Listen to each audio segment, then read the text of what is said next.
Lesson 8 on equations and inequalities. Please subscribe, like, share, and comment. We are working on 3 examples on the nature of roots of a quadratic equation. Now, in example 1, we are required to show that the roots of this equation are irrational.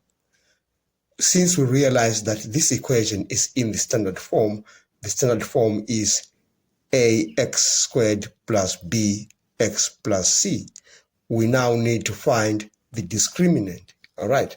But from this, we realize that a is equal to 2, b is equal to minus 3, and c is equal to minus 5.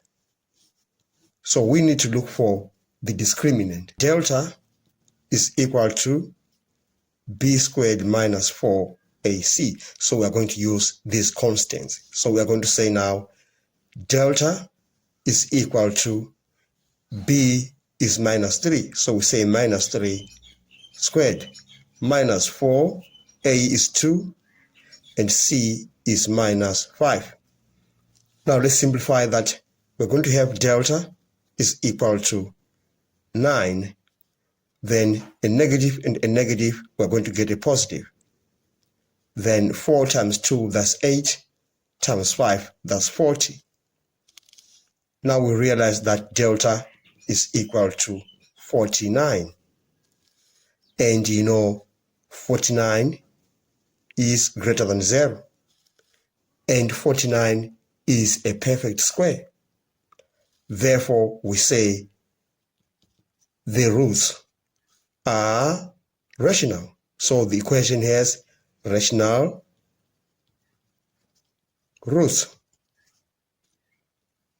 In example 2, we are required to show that the roots of this equation are irrational. Now we need to write that equation in the standard form of a quadratic equation, which is ax squared plus bx plus c is equal to 0. So we are going to take what we have on the right hand side to the left hand side. So we are going to have 3x squared minus 7x plus 1 is equal to 0. And now from this equation you will realize that a is equal to 3, b is equal to minus 7, and c is equal to 1.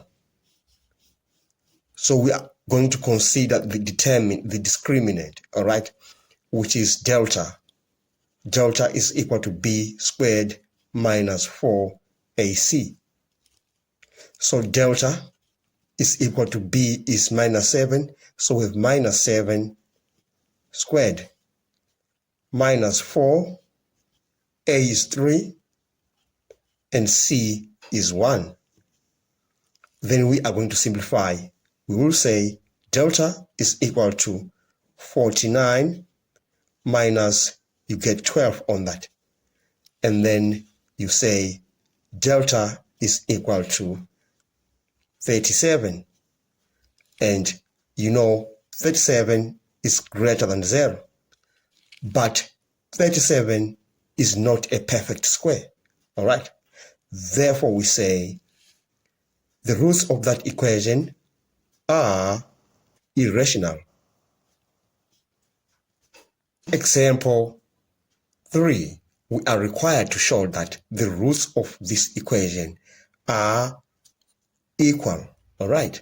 So we need to write again that equation in the standard form of a quadratic equation. So we are going to have x squared minus 2x plus 1 is equal to 0. All right.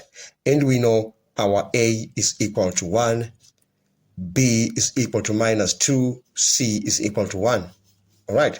Now we're going to use the discriminant. We say delta is equal to b squared minus 4ac. Delta is equal to b squared, that's minus 2, squared minus 4, a is 1, c is 1. All right. Then we are going to say delta is equal to 4 minus 4. Delta is equal to 0. Therefore, roots are real and equal. We've come to the end of this session.